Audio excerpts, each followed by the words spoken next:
मनुष्य जन्म जो होता है वो केवल भोग के लिए नहीं है, भक्ति के लिए है। और मनुष्य भोग जीवन में ही अटक जाता है।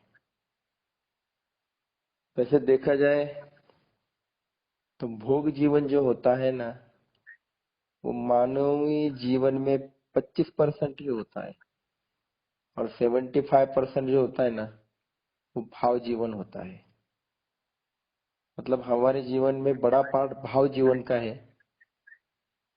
पर हम भोग में इतना मग्न हो जाते हैं कि हम भाव जीवन को भूल जाते हैं। परिणाम क्या होता है? पूरी उम्र बीत जाती है भोग में। पैसा चाहिए, घर चाहिए, बंगला चाहिए, गाड़ी चाहिए। ये करते करते करते करते शादी, फिर बच्चे, फिर बच्चों की शादी, फिर पोते, ये सब भोग में अटक अटक अटक कर उम्र बीत जाती है। और भाव जीवन जो होता है वो खलास हो जाता है। इसलिए बूढ़ा होने के बाद फिर आदमी अपनों को चाहता है। उसको लगता है कोई मेरे पास बैठे, कोई मुझसे बातें करे, पर उस समय उसको कोई समय नहीं देता, क्योंकि उसके ही संस्कार रहते हैं कि वही उसने जो भोग जीवन में अपना जीवन व्यतीत किया, उसकी अगली पीढ़ी भी भोग जीवन में ही अपना जीवन व्यतीत करती है। इसलिए उसको कोई समय नहीं देता। इसलिए बुढ़ापा जो होता है वो युवा अवस्था में किए गए कर्मों का हिसाब देने के लिए होता है। अगर युवा अवस्था में आप भाव जीवन को बढ़ाते हो, दूसरों के जीवन में भाव बढ़ाते हो, और भाव तभी बढ़ता है जब आप निस्वार्थ संबंध रखते हो। जितना भाव जीवन आपका फूला हुआ होगा, पड़ा हुआ होगा, उतना बुढ़ापा आपका सुखी जीवन में जाएगा। इसलिए भोग जीवन को समय कम और भाव जीवन को समय ज्यादा देना चाहिए।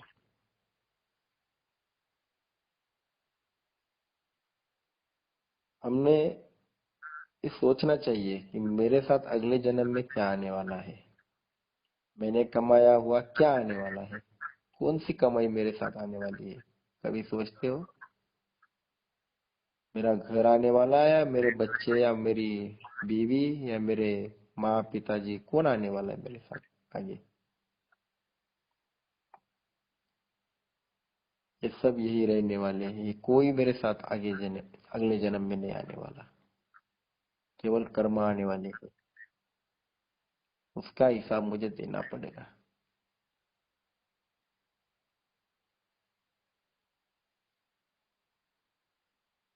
हमारे जो रिश्तेदार होते हैं, हमारे दोस्त होते हैं, भाई बहन, पिताजी, माँ, दोस्त, जो भी कोई हो, ये केवल इस जन्म में है। अगले जन्म में हमारे साथ ये कोई भी नहीं है। पूजनीय दादाजी कहते हैं कि समुन्दर की जो लहर आती है ना, उस लहर की वजह से समुन्दर में जो दो लकड़ियां रहती है ना, बड़ी बड़ी लकड़ियां, वो समुन्दर की लहर से 1 मिनट के लिए नजदीक आती है, और समुन्दर की दूसरी लहर से वो अलग हो जाती है। और जब वो अलग हो जाती है, वो वापस कभी एक नहीं होती है। बस एक लहर की वजह से इकट्ठा हो गई थी, जुड़ गई थी, दूसरी लहर से विलग हो गई, वो वापस नहीं जुड़ेगी। उसी तरह ये हमारा भव सागर है जीवन। तो इस जन्म में ये हम सब इकट्ठा हो गए हैं। हमारी माँ, पिताजी, बच्चे, बीवी, दोस्त, ये इस जन्म में जुड़ गए हैं। अगले जन्म में ये कोई साथ नहीं रहने वाले, क्योंकि हर एक का कर्म अलग रहता है और उसके कर्म अनुसार उसको जन्म मिलता है, उसके कर्म अनुसार उसके रिश्तेदार मिलते हैं और वैसे ही संबंधी मिल जाते हैं। ये कर्म के ऊपर है। कितना भी एक दूसरे के ऊपर प्यार हो, फिर भी अगले जन्म में नहीं मिलने वाले, क्योंकि हर एक की कर्म की गति अलग है। ये कर्मों पे ध्यान दो, केवल भोग जीवन पे ध्यान मत दो। मुझे दादाजी ने कहानी बताई है, पुराने जमाने की है। एक आदमी था, वो बड़ा कंजूस था, 1 रुपया भी खर्च नहीं करता था। पैसा खर्च करते समय 4 बार सोचता था।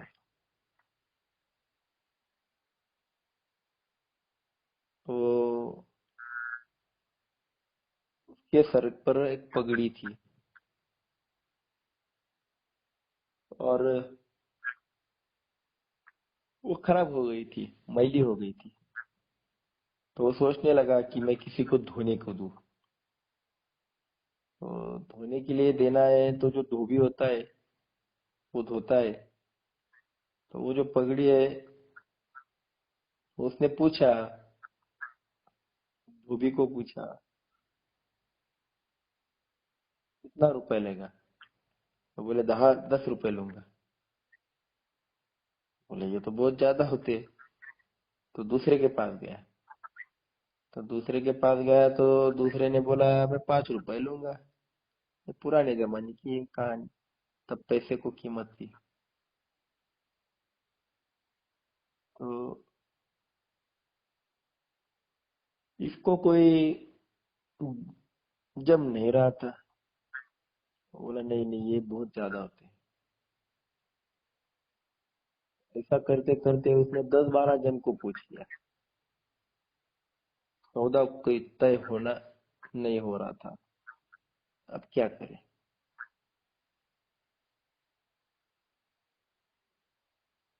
तो उसने किसी को भी नहीं धोने को दिया। वो जो पगड़ी थी किसी को नहीं दी, क्योंकि सौदा नहीं हो रहा था। वही गंदा मैला पगड़ी पहन के वो 2-3 दिन के बाद रास्ते से निकला। अब उसकी वो गंदी मैली पगड़ी देखकर एक आदमी रास्ते में मिला और उसने बोला, अरे ये क्या खराब पगड़ी पहनकर चल रहे हो, बहुत खराब है। मैं आपको धोकर देता हूँ, अगर आपकी इच्छा हो तो मैं आपको धोकर दूंगा। तो उसको तो बड़ी खुशी हो गई। अच्छा, पैसे कितने लेगा वो पहले बता, तब मैं दूंगा। तो वो बोला, पैसे की क्या बात है, आपकी जितनी इच्छा है उतना दो। और इसको तो बहुत मजा आ गया। बोला ऐसा? तो बोला मैं 2 रुपए दूंगा, चलेगा? तो आदमी बोला कोई बात नहीं, 2 रुपए चलेंगे, दे दो मुझे 2 रुपए।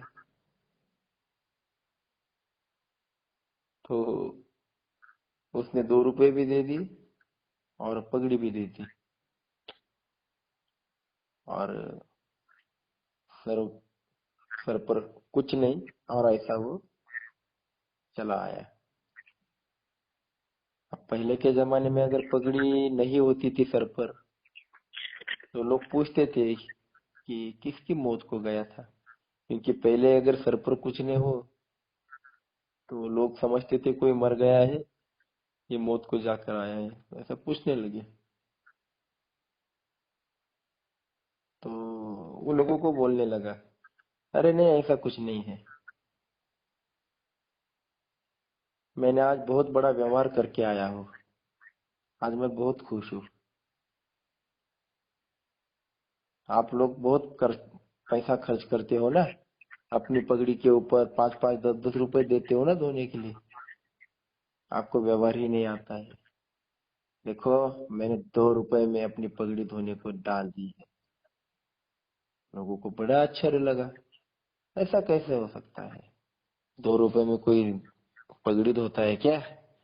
ऐसा कैसे हो सकता है? बोले, किसको दिया आपने पगड़ी धोने के लिए?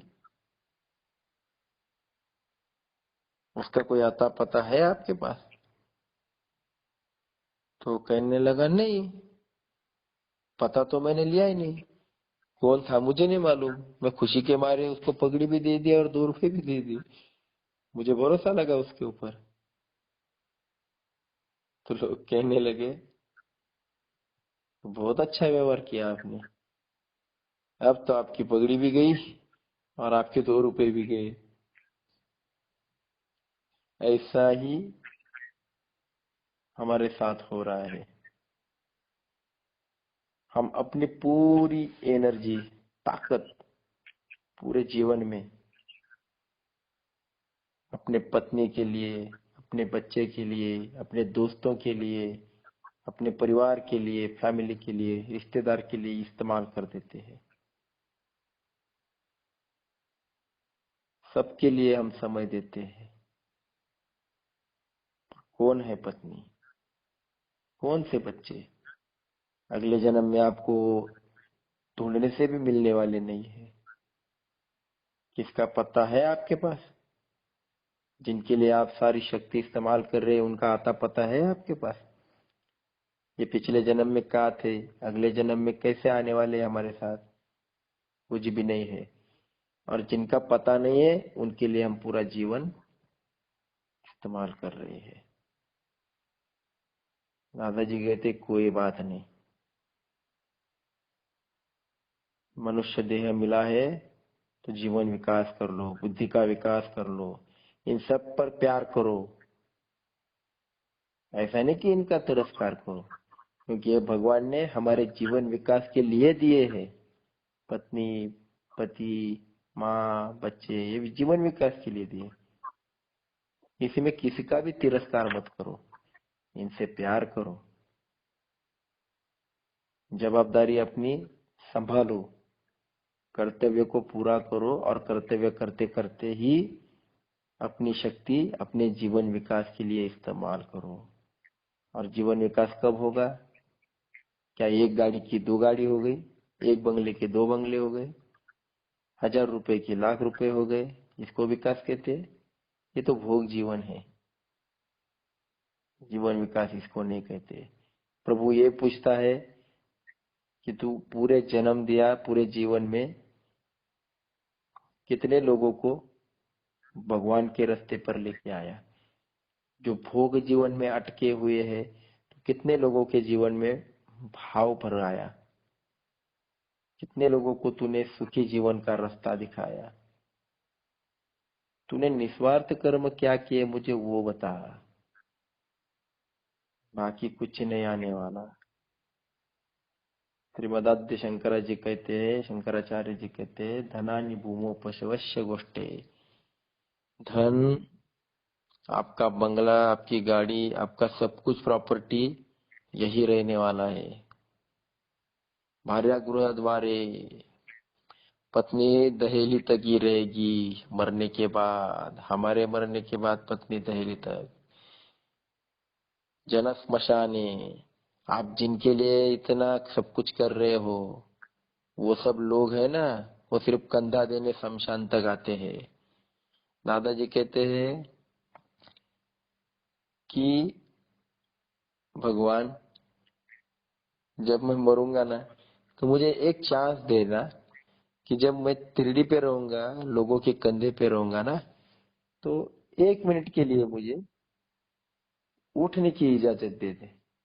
मुझे देखने तो दो कि जिनके लिए मैंने इतना प्यार किया, जिनको इतना समय दिया, जिनको खुश रखने के लिए मैंने भगवान तक को छोड़ दिया।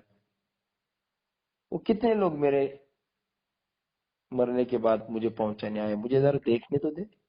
मजाक में दादाजी कहते हैं, सही बात है, जिनके लिए मैं इतना जीवन अर्पण कर रहा हूँ वो कितने प्यार से मेरे लिए आने वाले हैं। और कुछ लोग तो ऐसे होते हैं कि चिता जलने तक भी नहीं रुकते हैं, चिता जल गई शुरू कर दी तो निकल जाते हैं, और ज्यादा देर हो गई तो चाय पीने जाते हैं। ऐसे दोस्त है, इनके लिए हम अपना जीवन खराब कर रहे हैं। तो तिरस्कार किसी का नहीं करना, पर उनमें अटकना नहीं। कल मैंने कहा था ना कि माया ऐसी होती है जो अटक जाते हैं, और ऋषि मुनि संत इस माया में कभी नहीं अटके, कभी नहीं अटके। उन्होंने भी संसार किया, उन्होंने ही सबको संभाला, पर उसमें अटके नहीं। उन्होंने एक ही ध्यान दिया, एक ही ध्येय रखा, मुझे भगवान तक पहुंचना है। इसलिए जिनके लिए मैं इतना जीवन अर्पण कर रहा हूँ, जिनको खुश रखने के लिए मैं सब कुछ कर रहा हूँ, वो जन, वो सब लोग सिर्फ शमशान तक कंधा देने आते हैं। जिस देह को हमने इतना प्यार किया, देह स्मशानी, वो देह चिताया परलोक मार्गे, ये देह सिर्फ चिता तक रहने वाला है। जिस देह को इतना लाड प्यार कर रहे, अच्छे अच्छे कपड़े जरूर पहनो और उसमें मत अटको, अच्छा अच्छा मेकअप जरूर करो पर उसमें मत अटको। ये सौंदर्य, बाह्य सौंदर्य खत्म होने वाला है। अंत सौंदर्य बढ़ाने के लिए कुछ किया, अंदर की जो क्वालिटी है हमारे अंदर भगवान ने दी हुई, वो क्वालिटी को बढ़ाने के लिए कुछ किया। बाहर का मेकअप करने के लिए एक एक घंटा देते हैं, पर अद्वेष्टा सर्वभूतानां मैत्र करुणे वचे निर्मम निरंकार समदुख सुख क्षमी, ये भगवान ने दिए हुए अंदर क्वालिटी है। दूसरों का द्वेष मत करो, द्वेष करना है तो दुर्गुणों का करो। इस क्वालिटी को बढ़ाने के लिए कुछ किया। सर्वभूतानां मैत्र करुणे वचे, सबके ऊपर प्यार करो। ये प्यार करने के लिए जो प्रयत्न है वो 5 मिनट भी नहीं करते हैं। ये किया, जो भगवान चाहता है वो कुछ नहीं करते और हम चाहते हैं वही कर रहे हैं। तो ये देह चिता तक ही रहने वाला है, जल जाने वाला है। तो हमारे साथ क्या आने वाला है? कर्मानुगो गच्छति जीव का, हमारे साथ सिर्फ अपने कर्म आने वाले हैं, और वही कर्म आने वाले हैं जिसका आपने हिसाब नहीं मांगा है। वही कर्मों को भगवान नसीब के रूप में अगले जन्म में दे देगा। इसलिए हम कहते हैं ना कि अरे वो कुत्ते का भी क्या नसीब है, देखो इतने बड़ी गाड़ी में जा रहा है कि नहीं। वो जो अमीरों के कुत्ते होते हैं ना, वो गाड़ी में, वो खिड़की में बैठकर ऐसे देखते हैं बाहर, हमको लगे, कहते हैं देखो कुत्ते का भी क्या नसीब है। और नसीब ऐसा ही नहीं आया है। नसीब तभी आता है जब इंसान अच्छे कर्म करता है। इसलिए आज अगर कुछ बुरे लोग आपको दिखते हैं, उनका तो बड़ा अच्छा चल रहा है, वो तो भगवान को भी नहीं मानते, वो तो इतना बुरे है, तो भी उनका जीवन कैसे चल रहा है अच्छा। तो दादाजी कहते हैं कि आपको उनके कर्म नहीं पता है, पिछले जन्म में उन्होंने बहुत कुछ अच्छा काम किया होगा, इसलिए इस जन्म में भगवान ने उनको अच्छा दे दिया है। तो ये पेंशन खा रहे हैं।